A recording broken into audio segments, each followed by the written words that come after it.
Delight IAS पर आप सभी का एक बार फिर से बहुत बहुत स्वागत है। तो यूपीएससी प्रीलिम्स एग्जामिनेशन दिन ब दिन करीब आता चला जा रहा है और बहुत सारी नकारात्मकता, स्ट्रेस, टेंशन, दबाव आप लोग फेस कर रहे होंगे। तो इस टाइम पीरियड में एक अच्छी न्यूज आप लोग सुनना चाहेंगे या कुछ ऐसा जिसके चलते आपको थोड़ा सा रिलैक्स्ड होना चाहिए। और ये जो न्यूज है ना, ये ऐसा नहीं है कि मैं पहली बार बता रहा हूँ, पहले भी मैंने आप लोगों को बताया था, लेकिन इस बार थोड़ा सॉलिड तरीके से मैं आप लोगों के सामने रखने वाला हूँ। थोड़ा सा इसको देखने का प्रयास करेंगे, क्या है पूरा मुद्दा, पूरी गहराई से जानने का प्रयास करेंगे। सबसे पहली चीज तो मैं आप लोगों को बताने जा रहा हूं कि जिन लोगों ने यूपीएससी प्रीलिम्स एग्जामिनेशन 2025 के लिए फॉर्म भर दिया है ना, उन्होंने एक बहुत बड़ी जंग जीत ली। आप कहोगे सर फॉर्म ही तो भरा है, इसमें जंग क्या है? जंग इसलिए है क्योंकि बहुत सारे लोगों ने इस बार फॉर्म ही नहीं भरा है। आप कहेंगे सर यूपीएससी तो डाटा जारी नहीं करता है, तो आप किस बेस पर ये बात कह रहे हैं?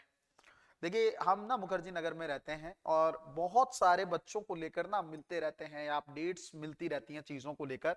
मैंने इस चीज को बहुत पहले ही प्रेडिक्ट कर लिया था। जब फॉर्म आया था 1 से 2 दिन में मैंने देखा था कि फॉर्म बहुत बड़ा है ना, बच्चों को फिल करने में दिक्कत हो रही। तो एक्सपीरियंस मैटर करता है, मुझे समझ में आ गया था कि इस बार दिक्कत होगी।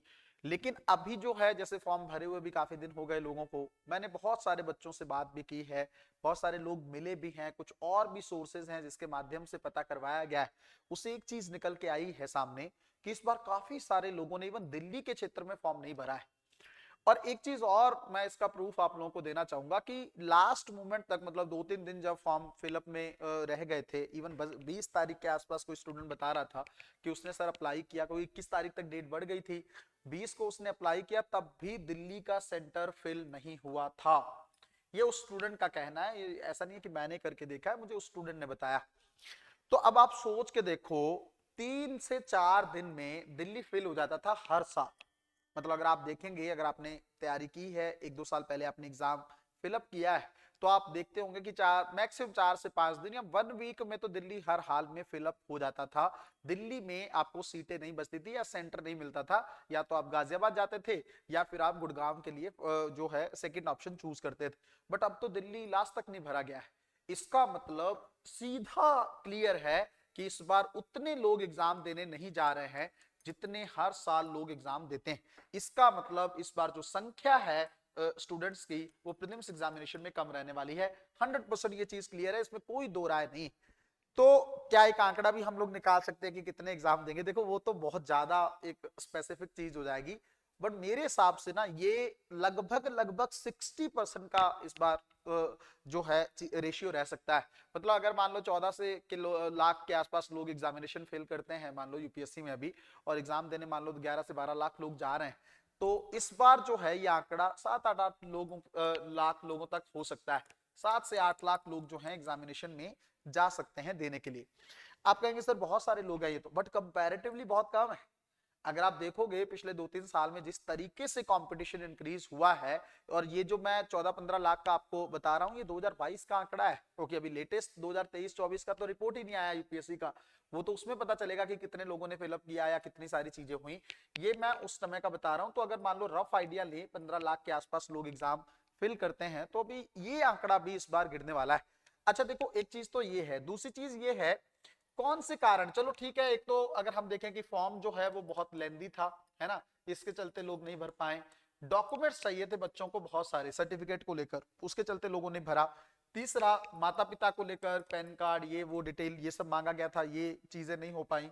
चौथा, एक डर भी था मन में कि इस बार देख ही लिया जाए कि इतना क्या कैसे चीजें होंगी सर्टिफिकेट, क्योंकि देखो 1 साल जब बच्चे दे देंगे तो पता चल जाएगा अगले साल तक कि किस तरीके से डॉक्यूमेंट्स को पहले ही रेडी करना है, और जो है कहाँ पे चूक होती है, या डॉक्यूमेंट वेरिफिकेशन को लेकर जो वीडियोस आएंगी आगे चलकर बच्चे बताएंगे कि इस डॉक्यूमेंट में इशू हुआ, इसमें हुआ, या यूपीएससी की प्रीलिम्स के बाद कोई नोटिफिकेशन आता है, मेंस के बाद आता है। इन सारी चीजों को पहले एक बार अच्छे से देख लिया जाए और अगले साल जो है फॉर्म को फिलअप किया जाए। एक चीज तो मैं पहले बता दूं, अगर आप ये सोच रहे हैं कि अगले साल फॉर्म आसान हो जाएगा, तो अभी तो नहीं होगा। 2-3 साल तो मेरे हिसाब से ये चीजें रहेंगी। मे बी यूपीएससी को अंदर से खुद फील हो कि इतने सारे बच्चों ने नहीं भरा है, तो अगले साल थोड़ा आसान कर दे फॉर्म। बट क्योंकि कोई भी चीज आती है ना, वो एकदम से चेंज नहीं होती है। यूपीएससी को ये लगेगा शायद बच्चों के अगर मैं दबाव में आके या बच्चों के कम होने के चलते मैंने फॉर्म आसान कर दिया तो कल को मुझे ना सरकार में दिक्कत का सामना करना पड़े, क्योंकि पूजा खेड़कर वाला मैटर आप लोग बहुत अच्छे से जानते हैं। अब आपको एक अच्छी न्यूज मिल गई कि इस बार जो है बहुत सारे मतलब काफी लोग जो हैं कम एग्जाम दे रहे हैं। दूसरी चीज एक चीज ये है, तो अब उस हिसाब से तो आपके लिए तो एक गोल्डन अपॉर्चुनिटी हो गई है ना, एक गोल्डन अपॉर्चुनिटी है, इसको मिस मत करिए। अब इस गोल्डन अपॉर्चुनिटी का फायदा कैसे उठाना है उसके बारे में 1-2 मिनट में बात करना चाहूंगा और बड़ी सटीक मैं आपको 1-2 चीजें बताना चाहता हूं। एक तो आप ये समझो कि खास करके चाहे हिंदी माध्यम हो चाहे इंग्लिश मीडियम हो, सीसेट मिस नहीं होना चाहिए। बार बार बार बार मैंने इस चीज को दोहराया है, पिछले साल भी दोहराया था और पिछले साल आप लोगों ने चूक भी की, सीसेट में आप लोग बहुत सारे बच्चे फिर से बाहर हुए। इस बार ये रिस्क मत लीजिएगा, सीसेट को बहुत अच्छे तरीके से पहले तो श्योर करो, क्योंकि देखो सीसेट अगर नहीं हुआ मान लो एक आध नंबर से, तो जीएस में चाहे कितने भी नंबर हो से क्या फर्क पड़ने वाला है, कोई फर्क पड़ने वाला है, क्वालिफाई तो आप होंगे नहीं, तो पहले तो उसको फिक्स करो। दूसरी चीज ये है कि जो जीएस वाला है डरने की जरूरत नहीं है उसको लेकर भी, 80 नंबर के आसपास आपको चाहिए, 80-90 नंबर, इतने इससे ज्यादा कट ऑफ का चीजें अभी देखने को नहीं मिल रही। चलो मान लो मोटे तौर पर भी 100 नंबर को अपने अकॉर्डिंग रख के चलो, तो 50 ही क्वेश्चन तो सही करने हैं। तो इतना 100 क्वेश्चन है जिसमें सिर्फ 50 क्वेश्चन आपको काट पीट के सही करना है, तो उतना भी अगर हम नहीं कर पा रहे हैं, तैयारी अगर कर रहे हैं, तो कहीं ना कहीं पे तो हमारी तैयारी में ही प्रॉब्लम है। फिर भी मैं कहना चाहूंगा कि अभी भी कुछ नहीं बिगड़ा है। अगर आपको लगता है कि कॉन्फिडेंस जीएस को लेकर नहीं बन पा रहा है या कॉम्प्रिहेंशन को लेकर वो बात नहीं बन पा रही है, तो डिलाइट आईएएस के क्रैश कोर्स को आपको जल्द से जल्द ज्वाइन करना चाहिए।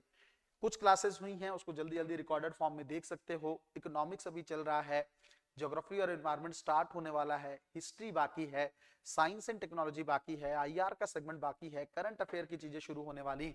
तो अपने जीवन को बेहतर बनाने के लिए इतना तो मैं आपको बार बार कह रहा हूं, अगर आपने क्रैश कोर्स को बहुत अच्छे से कर लिया ना, 120 से ज्यादा नंबर आपके प्रीलिम्स एग्जामिनेशन में इजिली आ जाएंगे, इजिली, बिना कुछ सोचे आसान तरीके से ही आप नंबर ले जाओगे। लेकिन कम से कम इतना तो मैं कह रहा हूं कि कट ऑफ तो बहुत आसानी से आप लोगों का पार हो जाएगा, है ना, तो उसको मत करिए। लेकिन फिर भी अगर आप चाहते हैं कि सर हम सेल्फी कर रहे हैं और हमें सेल्फी करना है, तो जो एरिया ज्यादा इंपॉर्टेंट है ना, जिस पे ज्यादा सवाल पूछ रहा है, उनको पहले से तैयार करना होगा।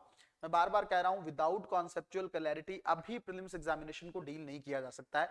अगर कॉन्सेप्ट आपका बहुत अच्छा है तब तो प्री अच्छा हो जाएगा, बट अगर कॉन्सेप्ट अच्छा नहीं है, अब देखो पहले क्या होता था, यूपीएससी सिर्फ कॉन्सेप्चुअल बेस था, फिर यूपीएससी उससे भी पहले यूपीएससी फैक्ट के बेस पे चलता था। अब जो लेवल चल रहा है ना, इस समय जो चल रहा है 2023, 24, इवन 22 का पेपर भी देखोगे, कॉन्सेप्ट प्लस फैक्ट चल रहे हैं। फैक्चुअल चीजों को भी आप इग्नोर नहीं कर सकते हैं। बांध तक पूछा है यूपीएससी, किस नदी पे कौन सा बांध है, कौन सा पर्वत कहाँ पे है, ये फैक्ट ही तो है। 26 नवंबर को लेकर जो संविधान दिवस पूछा, ये फैक्ट ही तो है। फैक्ट और किसको बोलते हैं, है ना, तो कहीं ना कहीं पे हमें फैक्ट के साथ प्लस कॉन्सेप्ट के साथ तैयारी करनी होगी, तब जाके हमारा प्रीलिम्स एग्जामिनेशन बहुत अच्छे तरीके से डील होगा। अभी जो 2 महीने का समय बचा है उसके अंदर स्पेसिफिक चीजों को अरेंज करना सीखिए, बार बार बार बार बार बार चीजों को रिवाइज करना शुरू करिए, सीसेट की ज्यादा से ज्यादा प्रैक्टिस करिए, और सीसेट में कहीं ना कहीं पे सिर्फ कॉम्प्रिहेंशन पे डिपेंड नहीं रहिए, मैथ और रीजनिंग पे ज्यादा फोकस करिए। इन तीनों चीजों पर इक्वल फोकस करने से आप ज्यादा अच्छे तरीके से चीजों को डील कर पा रहे हैं।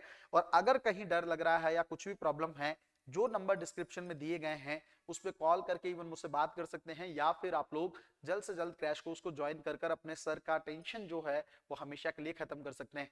मिलते हैं अगली वीडियो में, तब तक अपना ध्यान रखें, अपनी पढ़ाई को बहुत अच्छे तरीके से करते रहें। बहुत बहुत धन्यवाद।